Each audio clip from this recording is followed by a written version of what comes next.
Welcome to our channel. இன்னைக்கு நாம் cook with கோமாளியில் Darshan அவங்க பண்ண நீலகிரி குருமா ரெசிபி தான் பார்க்க போகிறோம். ஷோவில் பார்த்தீங்கன்னா அவங்க சிக்கன் வச்சு பண்ணியிருப்பாங்க, பட் செஃப்பே சொல்லியிருப்பாங்க தேங்காய் அண்ட் மட்டன்லாம் வச்சு பண்ணுறது தான் ட்ரெடிஷ்னலான ரெசிபின்னு. ஸோ அந்த அத்தன்டிக்கான மட்டன் நீலகிரி குருமா எப்படி பண்ணுறதுன்னு பார்த்துடலாம். ஃபஸ்ட்டு ஒரு 1/4 கிலோ அளவுக்கு நான் மட்டன் எடுத்திருக்கேன். நான் போன்லெஸ் பீசஸ் தான் எடுத்திருக்கேன். நீங்கள் வேணும்னா போன் இருக்கிறதோட கூட எடுத்துக்கலாம்.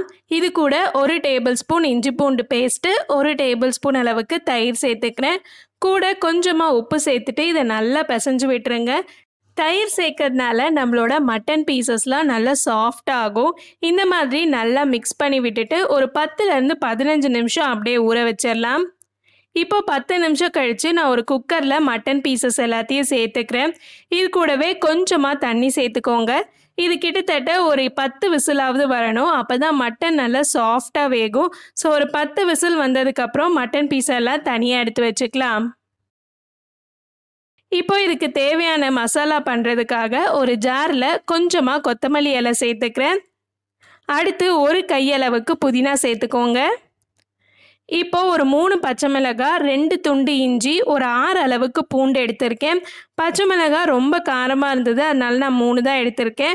உங்கள் மிளகாய் காரம் கம்மியாக இருந்ததுன்னா நீங்கள் 5 கூட சேர்த்துக்கலாம். இப்போ இது எல்லாத்தையும் மிக்சியில் சேர்த்துட்டேன். இது கூடவே தேங்காய் ஒரு 3 துண்டை இந்த மாதிரி சின்ன சின்னதாக கட் பண்ணியிருக்கேன், அது சேர்த்துக்கிறேன். அடுத்து இதில் கொஞ்சமாக தண்ணி விட்டு நல்லா திக்காக அரைச்சி எடுத்துக்கோங்க. பாருங்கள், நம்மளோட க்ரீன் மசாலா ரெடி ஆகிடுச்சு. இப்போது பேனில் 3 டேபிள் ஸ்பூன் அளவுக்கு எண்ணெய் சேர்த்துக்கோங்க.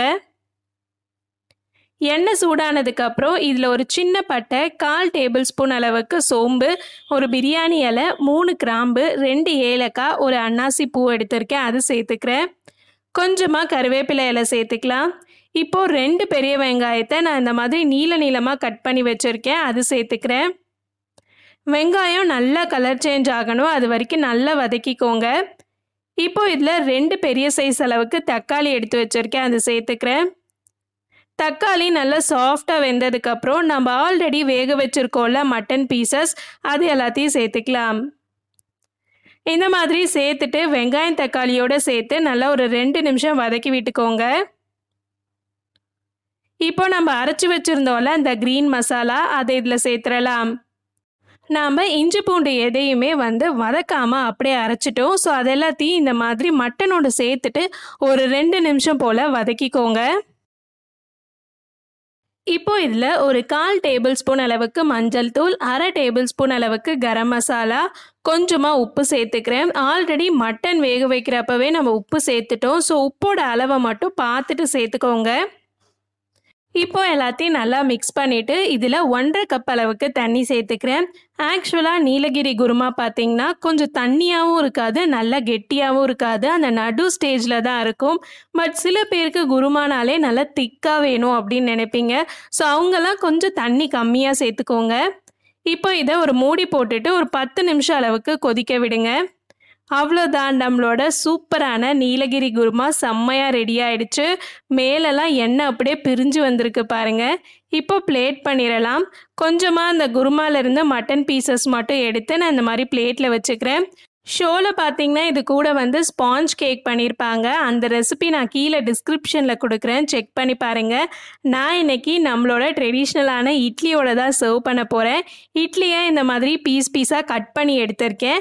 அது கூட வச்சு நீங்கள் சாப்பிட்டிங்கன்னா செம்மையாக இருக்கும். இல்லைனா கல் தோசை, கட்டை தோசைன்னு சொல்லுவோம்ல, அது கூட சாப்பிட்டா கூட இந்த நீலகிரி குருமா செம்மையாக இருக்கும். ஸோ இந்த ரெசிபி உங்களுக்கு பிடிச்சிருந்ததுன்னா மறக்காமல் சேனலுக்கு சப்ஸ்கிரைப் பண்ணிக்கோங்க. இந்த மாதிரி குக் வித் கோமாளியில் இருக்க ரெசிபிஸ் எல்லாமே நம்ம சேனலில் அப்லோட் பண்ணிக்கிட்டு இருக்கோம். அதோடைய லிங்க் எல்லாம் டிஸ்கிரிப்ஷனில் இருக்குது, மறக்காமல் அந்த வீடியோஸையும் செக் பண்ணிவிடுங்க. நெக்ஸ்ட் ஒரு சூப்பரான வீடியோவில் உங்களை நான் மீட் பண்ணுறேன். அது வரைக்கும் பை பாய்.